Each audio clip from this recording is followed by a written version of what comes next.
پاکستان میں سیاسی انتشار، روس کو بھی امریکہ کے خلاف بولنے کا موقع مل گیا۔ روسی وزارت خارجہ نے دھمکیوں میں اس خط پر رد عمل دیتے ہوئے کہا کہ امریکہ اپنے خود غرض مقاصد کی خاطر پاکستان کے اندرونی معاملات میں مداخلت کر رہا ہے۔ امریکہ نے عمران خان کا دورہ روس منسوخ کرنے کے لیے دباؤ ڈالا۔ بات نہ ماننے پر عمران خان کو سزا دینے کا فیصلہ کیا۔ ایک حکومتی گروہ اچانک اپوزیشن میں چلا گیا اور تحریک عدم اعتماد جمع کروا دی گئی۔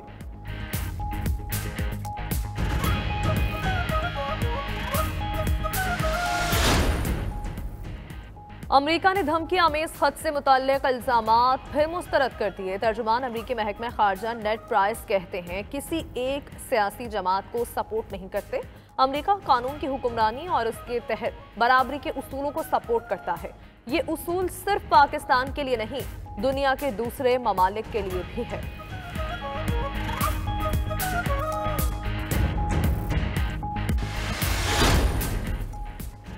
رہنما تحریک انصاف شاہ محمود قریشی کا کہنا ہے پاکستانی قوم نہیں چاہتی ہمارے اندرونی معاملات میں کسی قسم کی بیرونی مداخلت ہو۔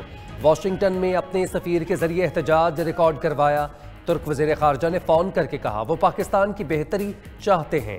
ایسے ہی بیانات چین سے بھی آئے۔ آج روس نے بھی واضح بیان دیا ہے ملک ہیجانی کیفیت سے دوچار ہے۔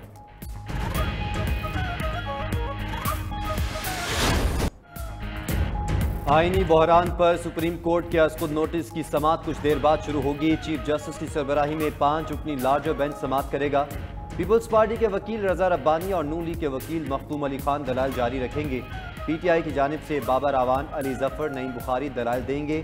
سندھ بار کونسل نے بھی ڈپٹی اسپیکر کی رولنگ کے خلاف سپریم کورٹ میں درخواست دائر کر دی۔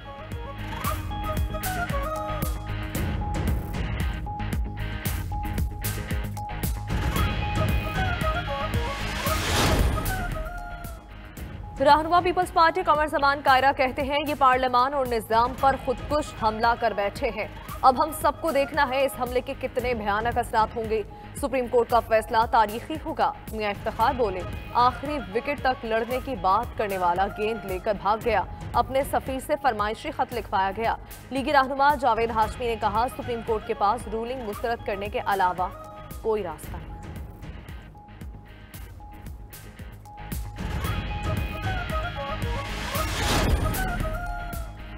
عوام کی نظریں سپریم کورٹ پر ہیں۔ آج عدالت کا امتحان ہے۔ عدالت کا فیصلہ ملک کو آگے یا پیچھے لے جائے گا۔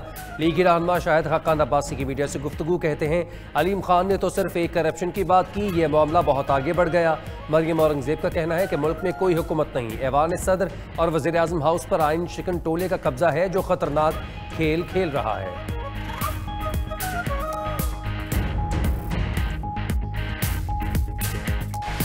خلاف احتجاج کرنا ہے۔ اس وقت سپریم کورٹ کے پاس تاریخ کا ایک بہت بڑا فیصلہ ہے اور بہت بڑا لمحہ ہے۔ ہم سب میں کسی کو غیر اس میں یہ نہیں کہتا کہ کوئی واحد ذمہ دار ہے، لیکن اس وقت صورتحال یہ ہے کہ عدالت کو ہم سب کو یہ دیکھنا ہے کہ یہ صرف سبسٹینشل ویو نہیں لینے کا وقت، یہ صرف واقعاتی ایشوز نہیں ہے، یہ صرف میرلی قانون کا ایشو نہیں ہے۔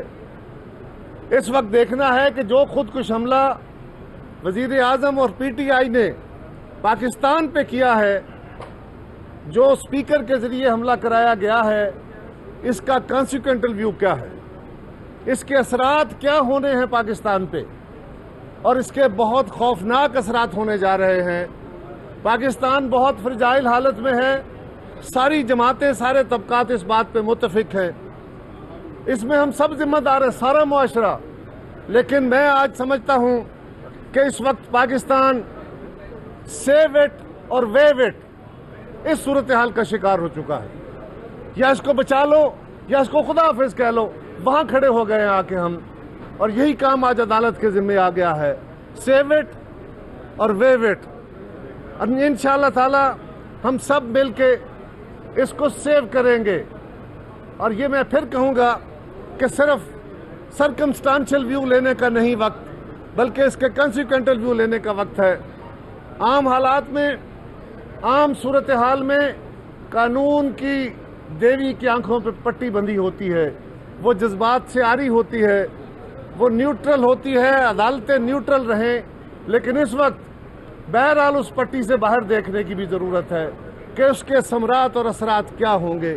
صرف جو مخصوص قانونی مشگافیاں ہیں اس کے اندر پھنسے رہنے کا نہیں ہے، اور ہمیں بالکل اس تاریخی لمحے کو سب کو جج کرنا ہے، سب نے مل کے، یہ کسی ایک ادارے کا کام نہیں ہے، یقیناً سب نے مل کے اس کو آگے لے کے چلنا ہے۔ لیکن آج وقت بہرحال عدالت کے پاس ہے، سیو اٹ اور ویو اٹ۔ اور یہ جو کل آپ نے سوال کیا یہاں سے ایک دوست نے کہ ویو آیا ہے سیکیورٹی اداروں کا، تو اس جو اعلامیہ انہوں نے جاری کیا تھا اس میٹنگ کے بعد، اس میں تو کوئی کسی جماعت پہ یا پاکستان کے خلاف کسی سازش کا یا کسی کے ملوث ہونے کا یا پاکستان کے اوپر حملے کا ذکر نہیں ہے۔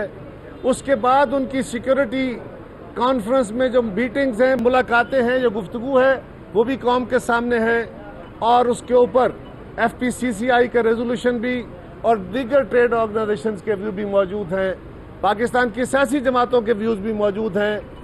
یہ یاد رکھیے کہ یہ جو سفارتکاری میں خط و کتابت کی جاتی ہے، جو کیبلز لکھی جاتی ہیں، یہ عام زبان میں نہیں ہوتی، یہ کوڈڈ لینگویج ہوتی ہے، انکرپٹڈ ہوتی ہے، اور اس کو کوڈڈ لینگویج کو یہاں فارن اور اس کی کوڈڈ ہونا یا اس کا انکرپٹڈ ہونے کی بنیادی وجہ یہ ہوتی ہے کہ اس کو محفوظ رہے، وہ کیبل کوئی پڑھ نہ سکے دوسرا اگر کسی اور کے ہاتھ بھی لگے، اور یہاں اس کو ڈی کوڈیفائی کیا جاتا ہے، اس کو ڈی کرپٹ کیا جاتا ہے، اور وہ ہمارے جو جونیئر سٹاف ہوتا ہے بیٹھا ہوا وہ کرتے ہیں۔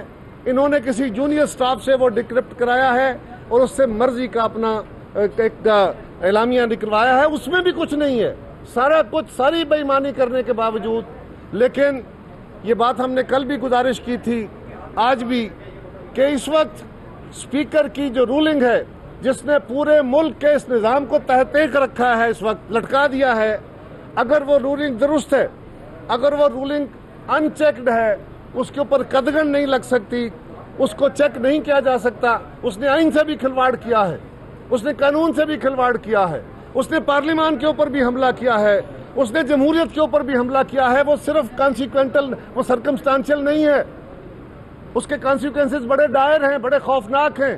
لہٰذا اب یہ فیصلہ ہونا ہے کہ اسپیکر کی رولنگ کے مطابق یا تو اپوزیشن ساری غدار ہے اور وہ قرار واقعی سزا پانی چاہیے، یا پھر یہ فیصلہ سنانے والا اور اس کو جو سکرپٹ لکھ کے دینے والے ہیں اور جو سکرپٹ پہ عمل کرنے والے کردار ہیں، ان سب کے خلاف یہ عمل ہونا ہوگا۔ کہیں تو اس معاملے کو روکنا ہوگا۔ میں پھر کہوں گا، میں کسی کو اس میں بے گناہ نہیں کہتا، سب اپنی اپنی جگہ کچھ نہ کوئی تھوڑا بڑا حصہ ڈالا گیا ہوگا، کوتاہیاں ہوئی ہوں گی، لیکن جو آج خودکش ہوا، یہ سونامی اس سے پہلے نہیں آیا تھا۔ اور عمران خان کو میں کیا کہوں، حیران ہوں، دل کو روؤں کہ پیٹوں جگر کو میں۔ اب کیا خان صاحب کو مبارک دیں کہ آپ سونامی کہتے تھے، یہ سونامی لانا تھا، اور یہ واقعی پاکستان کے اوپر ایک سونامی آیا ہے۔ اب عدالت ہی بچائے تو بچائے، ورنہ انہوں نے تو اپنی طرف سے آخری حملہ کر دیا۔